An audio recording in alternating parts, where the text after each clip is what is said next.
Nosotros vamos a continuar con más en esta primera de ATV y por supuesto tenemos más entrevistados. Ayer se desarrollaba la posesión de las nuevas autoridades electas, quienes van a administrar por 6 años la justicia. Y para hablar de este tema hemos invitado a Ricardo Fuentes, analista. ¿Cómo está, Ricardo? Qué gusto poder conversar con usted. Lo saluda Oscar Romero desde la sede de gobierno para todo el país. Oscar, muy buenos días, que sea una jornada grata para todos. Ricardo, es importante retroceder un poquito más y hacer un análisis general de estas elecciones judiciales, sobre todo cuando ya hemos tenido variaciones importantes en el momento de elegir en estas 3 ediciones que ha tenido ya una elección judicial en nuestro país. Cuando comentábamos la fecha del 2011, cuando se desarrollaba la primera elección judicial y teníamos más votos nulos y que superaban el 50%. En la segunda elección, el 2017, de igual manera, votos válidos eran del 35% y nulos y blancos superaban el 65%. En esta versión ha cambiado totalmente y por eso decíamos estas variaciones que sin duda dan una mejor vista a las elecciones judiciales pese a todo el proceso que se ha ido desarrollando. Sí, la participación de la ciudadanía en la elección de altas autoridades jurisdiccionales es un derecho constitucional.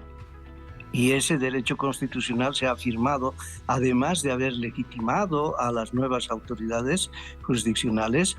Este es un acto de afirmación democrática, a pesar de la complejidad que supone este proceso. Se han hecho muchas observaciones. El tema de la insuficiente información nunca es suficiente, por esta complejidad que hace distinto a este proceso de las elecciones generales. Sin embargo, Bolivia puede enorgullecerse de estar en el camino correcto, porque veamos cómo México está siguiendo estos pasos y es una tendencia ahora el tratar de ahondar la participación de la ciudadanía. La manifestación del voto, ese ejercicio de el sufragio, tiene una manifestación positiva, activa, cuando se emite el voto como derecho, como cumplimiento de deber y como ejercicio de función pública, y tiene una manifestación negativa cuando se inviste a la nueva autoridad con ese sufragio. Y el presidente hablaba justamente de que ese sufragio ya en poder de las nuevas autoridades es un encargo social para que actúen con independencia, con prontitud, ¿no es cierto?, respondiendo al encargo social de una defensa de los derechos del pueblo. Así lo decía él. Bueno, sin duda, si nosotros preguntamos a cualquier sector de la sociedad, a la ciudadanía en general, cómo está la situación de la justicia, pues nos van a dar respuestas negativas y en muchos casos hasta testimonios que tienen que ver con hechos de corrupción, con retardo en un proceso judicial. Eso deriva a hacinamientos en las cárceles. Entonces, son temas que van saliendo a la luz, que ya los conocemos y que esa es la tarea fundamental que tienen estas nuevas autoridades para poder administrar y cohesionar todos estos malos puntos o sombras que tiene para llevar adelante y hacer una transformación, porque al fin y al cabo la gente que va a votar es porque quiere una transformación en la justicia. Sí, por eso con mucha objetividad el presidente ha hablado de un paso inicial en la transformación de la justicia, porque normalmente se quiere distraer desde otras tiendas políticas el gran problema de la justicia con la realización de las elecciones o la nominación de las nuevas autoridades, nada más fuera del lugar, ¿no? La transformación de la justicia tiene diferentes vertientes desde las cuales puede enfocarse, ¿no? La intromisión político-partidaria, la asignación de recursos, la formación y vocación de los profesionales abogados, la introducción de tecnologías de la información y la comunicación en la gestión judicial, las prácticas culturales de los litigantes, ¿no es cierto? Hay muchísimos aspectos desde los cuales enfocar esta crisis de la justicia, y por supuesto el insumo básico es la participación social, y por eso somos muy optimistas por lo que ha ocurrido en la tercera versión de las elecciones judiciales el 2024. Ahora, Ricardo, hoy viernes se va a desarrollar la primera sesión de la Sala Plena del Tribunal Constitucional Plurinacional, sobre todo enfocado en los nuevos administradores de justicia y los denominados autoprorrogados. ¿Cómo se debería tomar este punto que también ha sido cuestionado, sobre todo cuando se ha tenido por más de un año autoridades que para algunos sectores es una posesión o un trabajo ilegal que han tenido estas autoridades, y para otros dicen que no se podía dejar en una cefalía los diferentes magistrados, los tribunales que se encargan de administrar esta cúpula del sistema judicial? Sí, normalmente se tiende a desdibujar el fenómeno desde las tiendas partidarias, y lo hacen por intereses electorales, ¿no?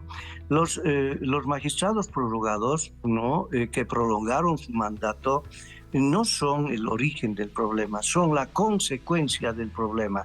Nadie, digamos, cuestiona el daño a su legitimidad por esta decisión que han tomado, ¿no? Que es obvio.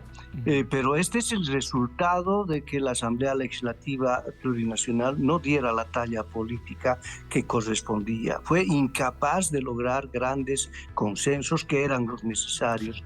La justicia, en realidad, tiene que verse desde la perspectiva de que se trata de una institución y también una organización. Cuando se quieren hacer pequeños parches, se está viendo como una organización. Cuando se quiere hacer una transformación importante, estamos hablando de una institución. Y para transformar a la institución de la justicia se necesitan dos fuerzas motrices especialmente. Una, la movilización y participación ciudadana que se ha dado de manera vigorosa en las pasadas elecciones del 2024. Y la otra fuerza motriz es la que está a cargo de la clase política, que debe ser capaz de gestar, es decir, grandes consensos. Y ahí es donde falla la transformación de la justicia por lo sustancial. Entonces, ahora nos quieren mostrar como que estos magistrados que se han quedado son prácticamente el origen del problema. No es así. Existe un principio que es el principio de constitucionalidad, que es una manifestación del principio de legalidad, por la cual se presumen legales y constitucionales los actos y las disposiciones remitidas por las autoridades. Sí, bueno, hay que removerlos, que se los remueva, por supuesto, por los resortes constitucionales y legales, pero que no se especule y no se deteriore las instituciones como están haciendo. Por eso esperamos que en la primera sesión se pongan de acuerdo los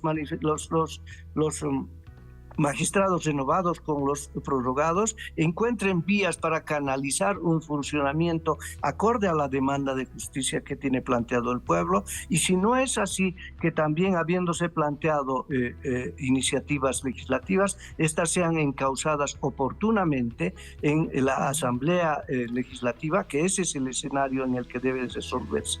Pero por otra parte, también hay que hablar de que la clase política está ignorando su deber de realizar prontamente las elecciones complementarias. Pone entonces el dedo acusador sobre los magistrados, pero no se mira en el espejo porque no está realizando su tarea. Claro, sin duda uno de los factores negativos fue esa falta de consensos que hubo en la Asamblea Legislativa Plurinacional para llevar adelante elecciones judiciales en fecha. Ahora, el papel fundamental que van a tener que jugar tanto los prorrogados como los renovados, pues son tareas pendientes, pero más allá de ver si continúo o si sigue siendo mi compañero al lado para llevar adelante la justicia, hay temas y hay una agenda judicial que tiene que estar enfocada, y que esto no es a largo plazo, sino ya comenzar empezar a trabajar por todos esos fenómenos negativos que ve la ciudadanía, y entre esos está pues tener un cambio trascendental para darle o devolverle la confianza al ciudadano de cómo está nuestra justicia en Bolivia, Ricardo. Efectivamente, la justicia es un todo que nos concierne a todos y todos estamos vinculados a este gran esfuerzo, a esta gran tarea, y ojalá este año 2025, el del Bicentenario, todos hagamos carne de esa vocación transformadora, instalando un nuevo civismo, afirmando las instituciones, siendo constructivos y positivos, abandonando el discurso tremendista, colapsista, que porque finalmente hace falta un poco más de confianza, y la ciudadanía darles otra oportunidad a los actores políticos, a las instituciones, para que respondan al encargo social. Para ti, ¿cuáles deberían ser las prioridades en esta agenda que tienen que trabajar los nuevos administradores de justicia? Esencial afirmar el tema de la transparencia, y eso se puede hacer con gestión de riesgo, introduciendo sistemas informáticos aleatorios y de diversas... Hay formatos ya establecidos para eso, afirmando el control social, retomar el mandato de la primera cumbre sobre la justicia, que se la ha abandonado. Ojalá este 2025 se pudiera realizar la segunda cumbre judicial en Sucre con motivo del Bicentenario. Es cuestión de hacer una evaluación. Pongo solamente un ejemplo. Habían importantes compromisos de las universidades en la primera agenda para modificar sustancialmente el tema vocacional y de formación de los profesionales abogados, algo que no se ha cumplido, está pendiente, ¿no? Entonces, la justicia normalmente se la quiere enfocar como responsabilidad solo de la clase política, cuando de por medio también hay otros actores, ¿no? En este caso, las universidades, los colegios profesionales, las asociaciones de jueces, en este caso, la misma ciudadanía con el control social y las prácticas culturales de los litigantes, con las que se tiene que trabajar, desplegando importantes campañas educativas. Como ves, hay muchas cosas que realizar, muchas tareas que cumplir, pero tenemos que debatir sobre ello. ¿Y cómo lo vamos a hacer? Bueno, trabajemos la segunda cumbre por la justicia, la reforma de la justicia, hagámoslo en Sucre este año prontamente. Y Sucre es la capital de la justicia. Yo no me imagino, porque hasta ahora muchos de sus sectores no han planteado esto, y ojalá lo hagan. Sin duda sería buena iniciativa la que usted plantea, Ricardo. Ahora, cuando veíamos nosotros a los candidatos, muchos de ellos hablaban de temas fundamentales que ya los hemos puesto sobre la mesa contigo, el tema de la corrupción, la transparencia que debería haber, pero otro de los fenómenos también es el tema de los procesos judiciales que llevan años y años y que quedan ahí, tanto por la burocracia, se señalan audiencias de aquí para tiempos bastante largos. El agilizar un proceso tendría que ser también parte fundamental y tarea para estos nuevos magistrados, para darle esa visión de cambio y renovación a la justicia boliviana. Absolutamente, pero este no es un esfuerzo que tenga una connotación técnica únicamente, que sí la tiene, ¿no? Es decir, el revisar plazos, el establecer que aquellas triquiñuelas que son características no sean viables, por ejemplo, es una cuestión de resorte administrativo jurisdiccional, ¿no? Pero además de eso, por eso hablaba de grandes campañas educativas de movilización ciudadana. Y además esto tiene que ver con educación, con familia, con incorporación de valores. El respeto de los derechos del otro. Esto desde la más tierna infancia se tiene que cultivar. No se puede llegar a los estrados judiciales y para actuar con armas innobles, no es cierto. Esto es algo que se tiene que cultivar como un valor en los ciudadanos, también con campañas educativas. Esto es esencial, ¿no? Entonces hay cosas que se pueden realizar con la perspectiva de que la justicia es una organización, ¿no es cierto? Hacer ajustes en el procedimiento para evitar que las triquiñuelas tengan viabilidad, pero también hacer que la ciudadanía desprecie esos comportamientos, introduciendo nuevos patrones de conducta, y eso se hace con campañas educativas intensas. Esto es algo que no se está tampoco observando, ¿no? Entonces, mira cómo tiene vinculación la justicia con la educación, con la familia, etcétera, con las políticas educativas del gobierno. Por eso es un todo que concierne a todos. Es muy cierto, ¿no? Y sobre todo la formación de valores de cada ser humano, ¿no? La ética, el profesionalismo. Y lo que tú decías, Triquiñuelas, pues hay otros denominativos como la chicanería que se han visto reflejadas también al momento de los candidatos, ¿no? Cuando alguien se sentía, entre comillas, vulnerado su derecho y esperaba el último momento para ir y presentar en alguna sala de algún departamento muy lejano de todo el territorio nacional, y ya paraba las elecciones. Y eso se ve también a diario desde un proceso judicial, en un juzgado cualquiera, donde se utiliza estos recursos que no son los correctos. Sí, es decir, esto tiene que ver con patrones culturales, ¿no? Y también con esa cultura del constitucionalismo y de la legalidad, ¿no?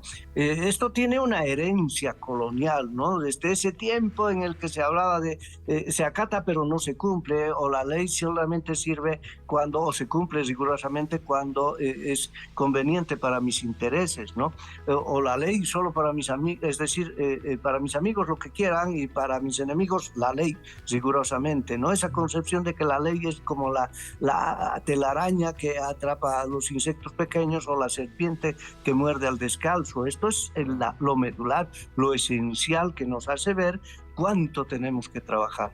Ahora, la responsabilidad de los ciudadanos se ha visto, sobre todo en esta tercera edición de elecciones judiciales, donde ya la, entre comillas, legitimidad era cuestionada por los votos nulos y blancos, pero hoy en día se ha dado esa lectura, ¿no? Más allá de que si hubo o no información, la cancha está, o la pelota en la cancha está ya del otro lado, y creo que las autoridades tienen que dar esa confianza y dar esa renovación y ese cambio que necesita Bolivia. ¿Cuál sería el mensaje, Ricardo, para nuestras autoridades, quienes han sido ayer posesionadas?